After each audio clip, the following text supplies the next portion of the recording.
Good Monday morning. I'm Debra Pinkerton. Welcome to Morning Light. Jeff will join us later in the show. We are off to a rainy start here at our studio on this Monday morning.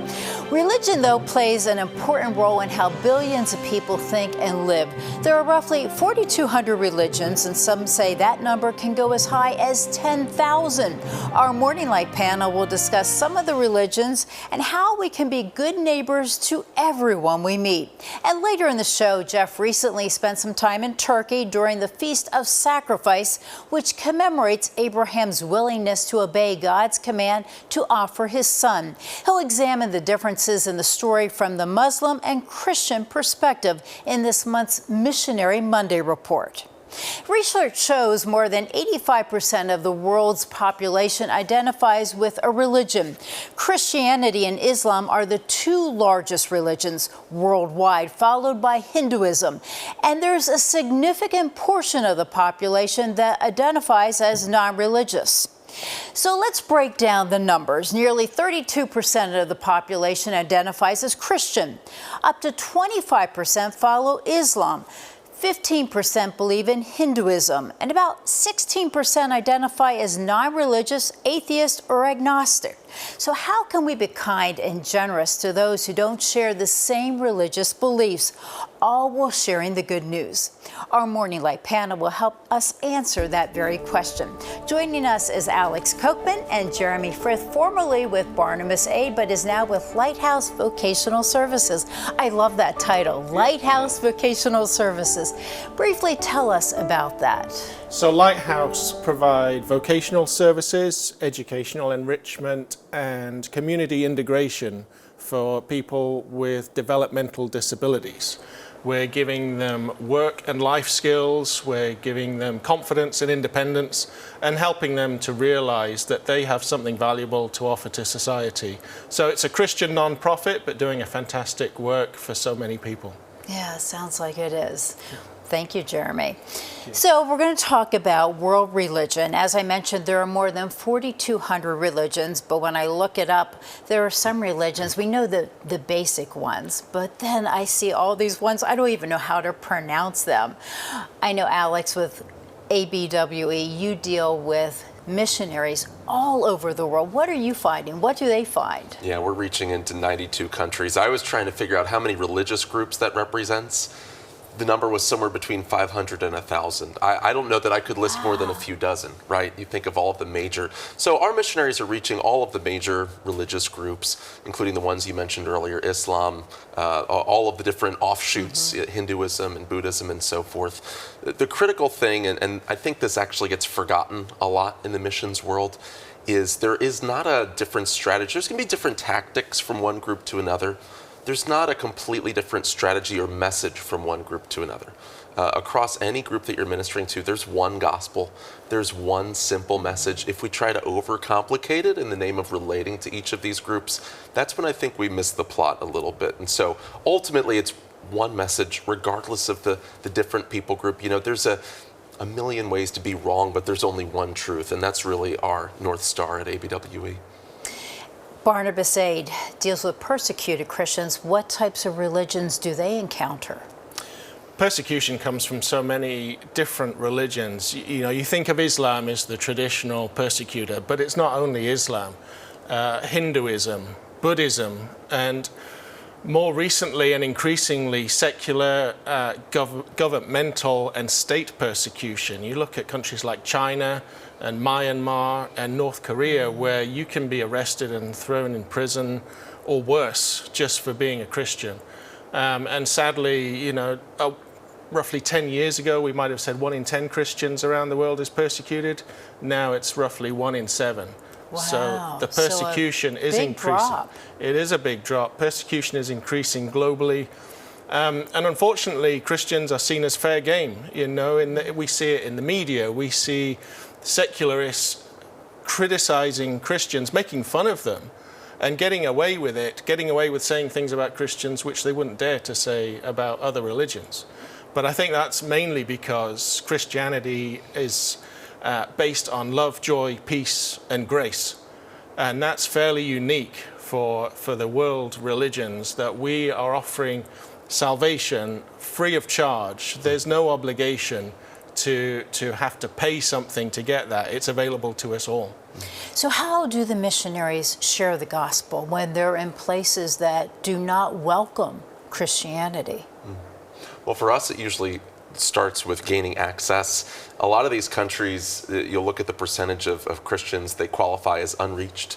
So there's not a large Christian presence, but the reason so many of them are unreached is because they don't want to be reached. And there's laws that prohibit missionary activity, evangelism, and so forth. So it usually starts with finding a legitimate way to be in a country or among a people group that is not deceptive, and it's not just treating your work as a means to an end, but it is establishing credible relationships in a community and contributing in some meaningful way that's going to open the door for the gospel to be presented and for relationships that can sustain the weight of truth. So medical missions has been a big part of our organization, even since day one, providing physical healing in Jesus' name. And then let me tell you about the great physician. Let me tell you about something that matters more than just the physical body. But there's a variety of different platforms that are used.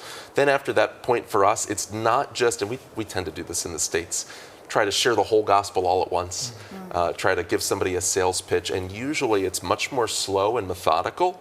It's walking someone all the way from Genesis through Revelation and explaining how all of that points to Christ. That's a process that isn't always reducible to a single conversation. Sometimes it can take weeks and months to plant enough truth so that it begins to make sense to a person. And a lot of our missionaries, they're committed to that long-term relational investment, leading to ultimately evangelism and lives changed. It's all about relationships. Yeah. Right. Building the relationship with people of other faiths or no faith and showing Jesus' love to them. Like Alex was saying, it's not about just hitting them with the gospel and saying you need to be saved. They don't know you. They don't know what message you've got. So you need to build up trust. And like you said, it can take weeks, months, or even years to get to that level where they're ready to make a commitment. But we just are called to show them love and build those relationships and serve them in the communities where we live.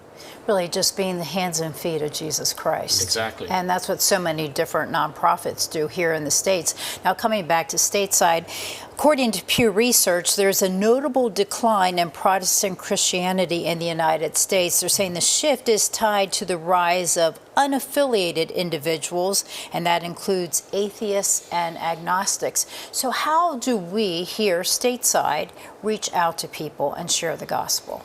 So I think a critical thing is to realize that atheism, secularism, humanism, those trends that we're seeing are byproducts of Christianity in a certain sense. Take Richard Dawkins, who recently said, well, I'm a cultural Christian, right? So they've rejected the God of the Bible, but they still want to affirm all of the moral sensibilities that come out of Christianity. They still believe in equality and loving your neighbor and so forth. So I think we need to grab those people by their assumptions, and I think we need to remind them, listen, the whole way that you think, the air that you've been breathing has been shaped by 2,000 years of Christianity. And whatever you think you've rebelled from or rejected, you actually haven't, the apple hasn't fallen that far from the tree. Because you look out and you compare that worldview, that secular mindset, even with the other religious systems, some of them look barbaric in contrast, and I think it's reminding people that you're standing upon the shoulders of the Christian faith, and it's time to return to your roots. I think that's one route that we have to take. Yeah. And there's sometimes a misconception that, you can pick and choose whatever religion you want. Ultimately, we're all serving the same God, which is a fallacy. It's not true. Christianity is unique. We have Jesus as our Savior, and we're serving a triune God. But people in the West, in Europe, in America, are very independent, affluent, and they feel like they don't need a faith. And the countries where we're seeing Christianity grow the most are the countries, ironically, where there's the most persecution, and it's not a coincidence. We look at China, we look at North Korea, right now in Iran, that's where Christianity is growing. And what the answer is for America, all we can do is keep being the hands and feet of Jesus, like you said. But the West needs to wake up to the reality before it's too late of what they need in their lives. And money and affluence and secularization is not the solution. It's just going to lead to disappointment. Yeah, I think the Bible says it so well in the New Testament. Peter writes, always be prepared to give an answer to everyone who asks you to give a reason for the hope that you have, but do this with gentleness and respect. And I think that really does sort of summarize how we need to approach people. Yeah, agreed. And thinking about this whole topic, the thing that I kept coming back to mentally was in the book of Acts, chapter 17. The Apostle Paul's walking through Athens. He sees all of the idols and altars to other deities, and it says he's provoked. And I think there needs to be the gentleness and the respect and the kindness that is befitting to a Christian, while also maintaining some of that courage. You know, we should feel cut to the heart when we see our neighbors and others who don't know Christ. We shouldn't feel comfortable with that. We should be uncomfortable enough to, in kindness and respect, reach out to those other individuals. I think we're commanded to be witnesses in our community. And as the saying goes, do that, and if necessary, use words. So what that means is, in the way we live our lives, in the way we serve others, in the way we communicate with our neighbors, we should be showing the love of Jesus. And like we said earlier, it's not about hitting them with the gospel and saying, you're not saved, you're doomed. That's not the way to win friends and neighbors to Christianity. We need to show Jesus' love in everything that we do. That's right, we do need to form relationships and develop them, and then finally share the gospel. Thank you very much for this good conversation. Thank you. Coming up next on Morning Light, Muslims around the world celebrate two main Eids a year. The Festival of Sacrifice is one of the holiest holidays. Earlier this year, Jeff traveled to Turkey to find the backstory and to help unravel a fascinating perspective on their belief. That's next on this month's Missionary Monday Report. You're watching Morning Light right here on Lighthouse TV.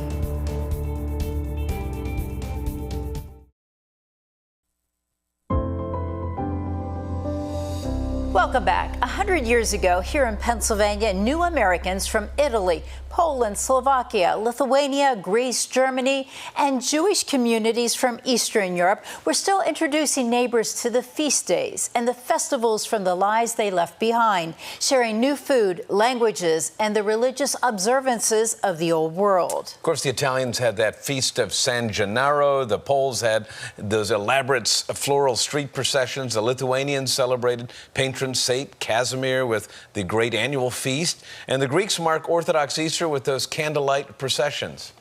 And the changes they brought weren't always appreciated or understood. The evidence of ethnic lines were and still are pretty clear in many Pennsylvania towns. So fast forward to 2026. You've got families from India and Pakistan, Afghanistan, the Philippines, China, Nigeria, Somalia, and countries all over the Western Hemisphere like the Dominican Republic and Jamaica doing much the same thing. And just like 1926, understanding today's new neighbors is an urgent mission for those of us who call ourselves Christians.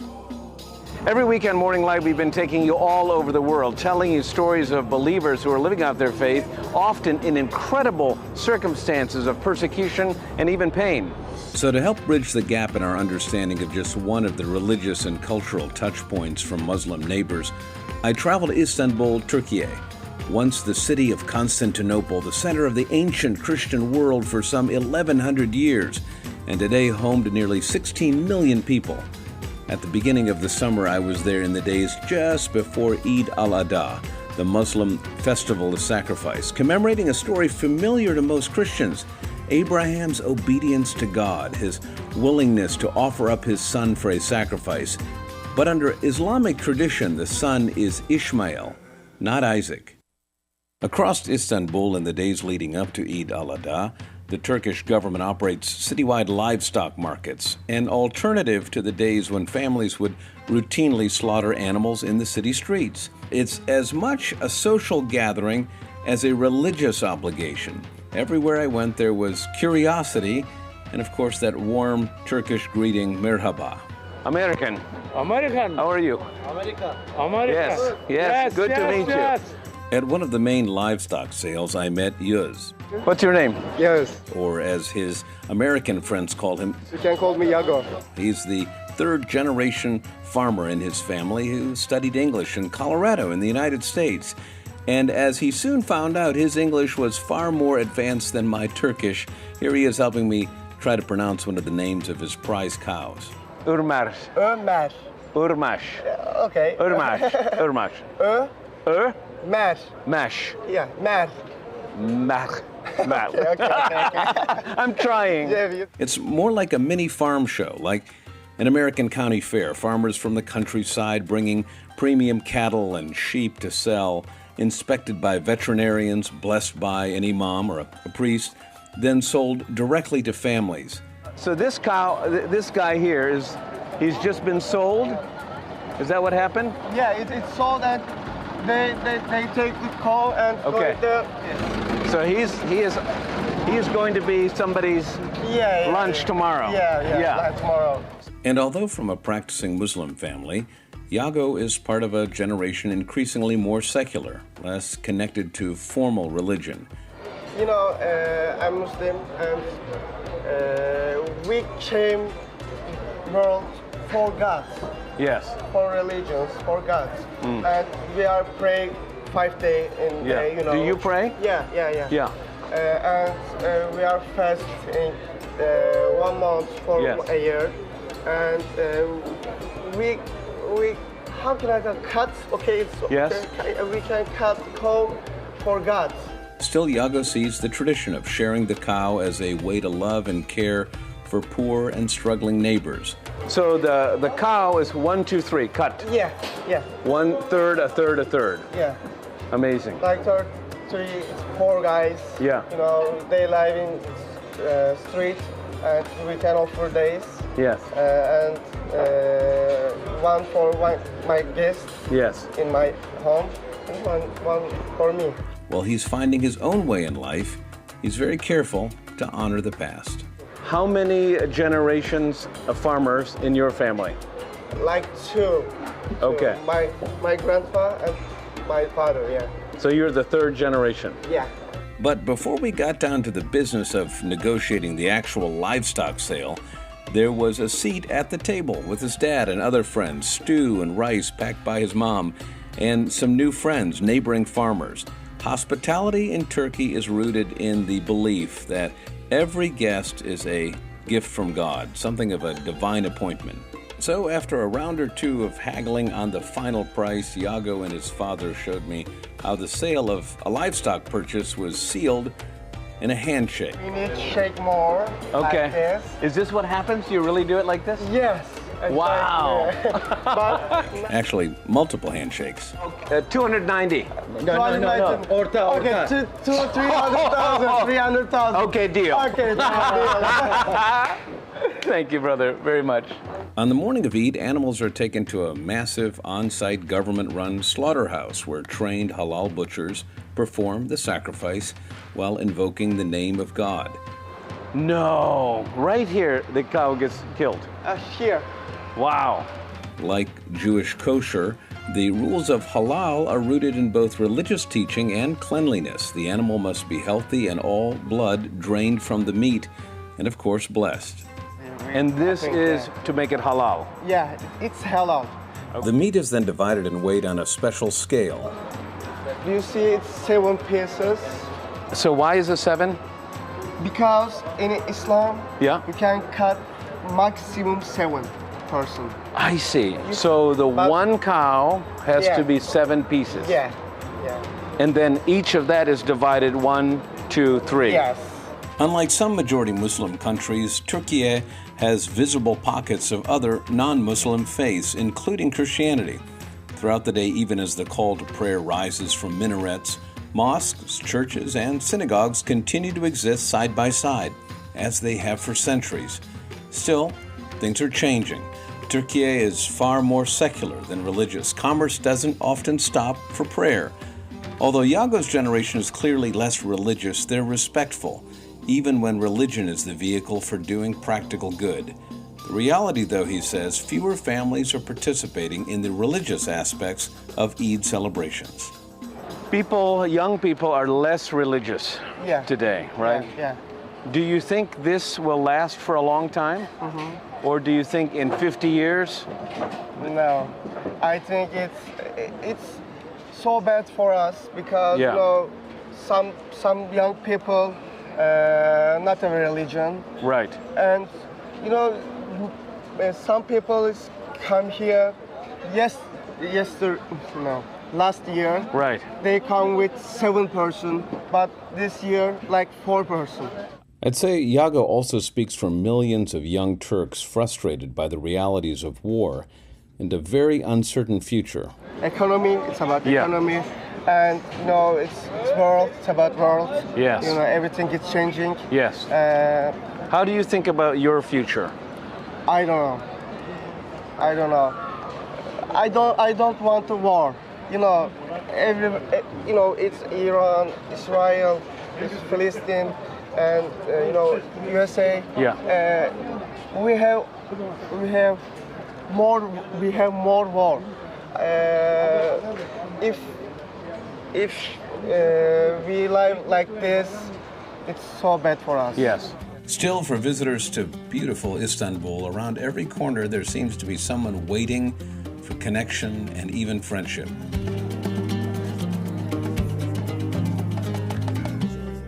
What an amazing piece. Well done. We had a great time, yeah. Yeah, I can imagine. Why is it really so important, do you think, for us to understand other religions and to be able to identify with them? Well, first of all, Christians are called as part of the Great Commission to engage, and you really can't engage with anyone or talk about what they believe if you don't understand where they're coming from. We make assumptions, I think. We have a kind of a cable news version of other religions, depending on where there might be a cultural hot spot. And that becomes our talking point. But we've got to get out of talking points into people's homes, build real relationships. We're not always good at doing that. I think, William Penn with Native Americans kind of set the standard for hospitality, for welcome, for learning, not compromising a bit in what he believed at the core of his Christian faith, but saying, if I'm going to build trust in a relationship with Native peoples here, the tribes, if they're going to trust me when I agree to a treaty, we're going to have to understand what they believe. So that's foundational, and we're not doing a great job of that, I think, today. And today in America, I mean, all of our neighbors, all different nationalities, all different religions. So it is so important to identify with them. Yeah, think about going through a Walmart or a Target or a Chick-fil-A line and you see someone with a hijab, or you see someone from Pakistan or India. This is a shock of color, that doesn't seem to fit the season. And I think what happens is a yellow light goes up, and instead of engaging, we turn the hospitality switch off. And we think, well, they probably don't care what I think. But when you find out, when you say, my name is, or how can I help you, or where did you get that beautiful bracelet, or, it changes it opens everything. up everything. It really All right, does. it opens the door. So what did it teach you about your faith? What's interesting is, I hadn't thought a lot about the story of Abraham and Isaac in a while. I mean, it's part of the Sunday school. Everyone knows it. Everyone knows it. You come across it in your Bible reading, but when you have an annual celebration where you're forced to confront this idea that Abraham was asked by God to do something incredible, which is unimaginable to take his own son. Of course, as I mentioned in the piece, it's Ishmael in the Muslim tradition, but you have a lot of overlaps with the old Christian Old Testament, Jewish Old Testament, and in Islam. So there's a starting point. But what it revealed to me was, man, I don't often think about God's sacrifice on our behalf. It is a picture.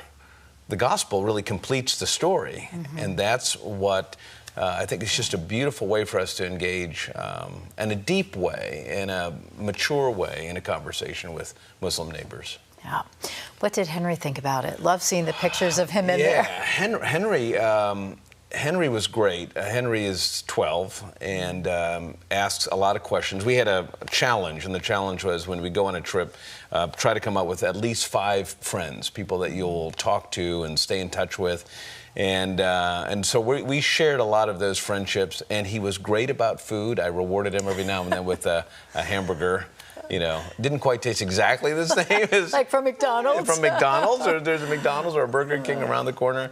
But you know, he came away, I think, with a love and appreciation for people who are different. I hope it continues to grow in later years. Certainly a lifelong lesson. Yeah, for sure.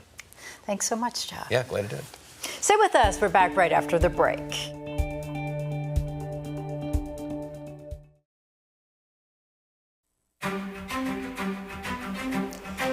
Welcome back. Coming up tomorrow on Morning Light, the Potter's House serves men and women who are struggling with addiction. The executive director will be here, plus we'll talk with someone who went through the program and how it helped them through this very difficult journey. Well, religion plays an important role in how we connect with others. It affects how cultures form and interact and how social attitudes evolve. Religion has played a crucial role in the global dynamics of conflict and cooperation throughout the years and continues to do so today. Look at what's happening around the world. Wars fought often stem from religious beliefs. The Apostle Paul writes in 2 Timothy from prison saying, "Preach the word, be prepared in season and also out of season, correct, rebuke, and encourage with great patience and careful instruction." This is a command to ensure that the gospel would not be silenced. So we need to share. We really need to be patient. We need to listen. And we need to pray, knowing that we are not alone, that God is with us every step of the way. For Jeff and the entire Morning Light team, I'm Debra Pinkerton. Take time today to reach out to a friend, a neighbor, a family member, and let them know that you are there for them. You care. Thanks for watching this morning, and we'll see you again tomorrow.